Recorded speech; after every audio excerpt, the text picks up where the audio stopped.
Okay, people are having a lot of questions for me, and I really didn't expect this whole thing to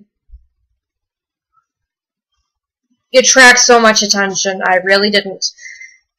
First of all, I was going into Starbucks to get a Frappuccino. I wasn't going in there to cause a hassle with anyone.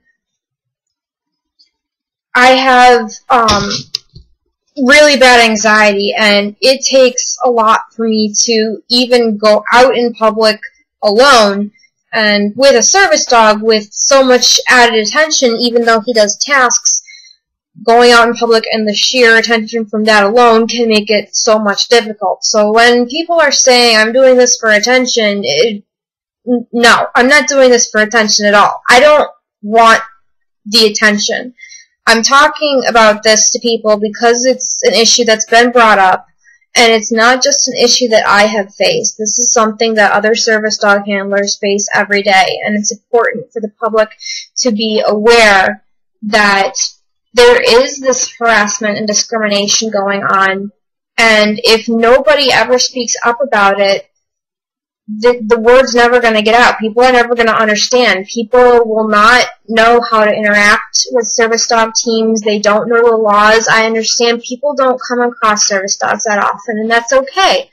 But there are certain laws regarding service dogs, and for a person who has a service dog with them all the time, it can be very difficult when people don't know the law and you have to stop everywhere you go to explain the law. Most places are pretty good, but that's because they've been educated. And when we come across a case where people haven't been educated, they just need to learn the laws, and it's pretty simple.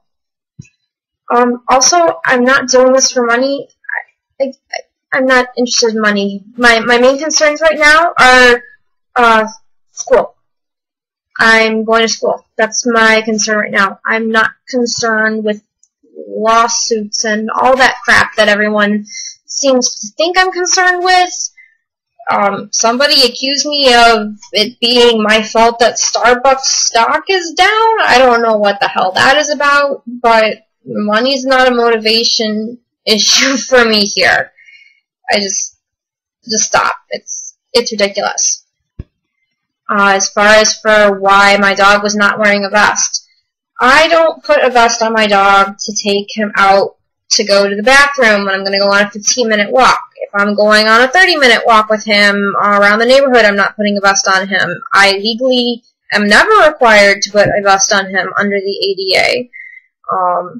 So I only vest him when I know that I'm going into a business ahead of time, like if I'm planning to go to the mall, if I'm planning to go to school or whatnot, and that's just because it eases up hassles for me. I am perfectly fine with, if he's working as we call naked, answering the two questions of, is this a service dog? And my answer is yes. And what is the dog trained to do? And my answer to that can be deep pressure therapy, tactile stimulation, medical alert, any number of things that my dog does. So I was not anticipating stopping into this business. It was just a spur-of-the-moment thing after a very long walk, and it was hot out, and I wanted to get a drink. I didn't want, to get berated about my dog. I figured, okay, I might get a little problem coming in here because I haven't brought his vest with me, but I know that I can answer the two questions very calmly. I didn't anticipate someone getting up all in my face about it. So I wasn't looking for trouble or anything. I reported it because the altercation was getting heated, and I wanted to make sure that I was protected. I didn't go in there with a camera held out.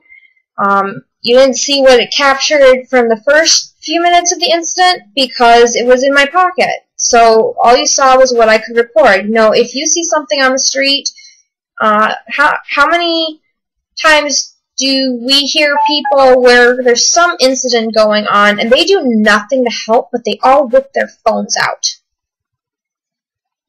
There were at least a dozen people in Starbucks that day. Not one person came up to say anything to the situation. if something happens to you and someone's screaming at you or being aggressive towards you, and you were to report it, would you have all these people saying that you were asking for someone to scream at you because you reported it? This is just, it doesn't even make sense. So, it just doesn't even make sense. So the people telling me that I could have just left my dog tied up outside, you don't seem to understand that the dog's medical equipment. If I start having a medical issue inside and my dog is outside, he is not going to be able to help me with it.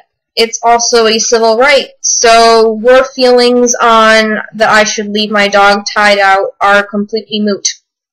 If I had a cane or a walker or an asthma inhaler, we wouldn't even be having this discussion. It's dumb. It's dumb.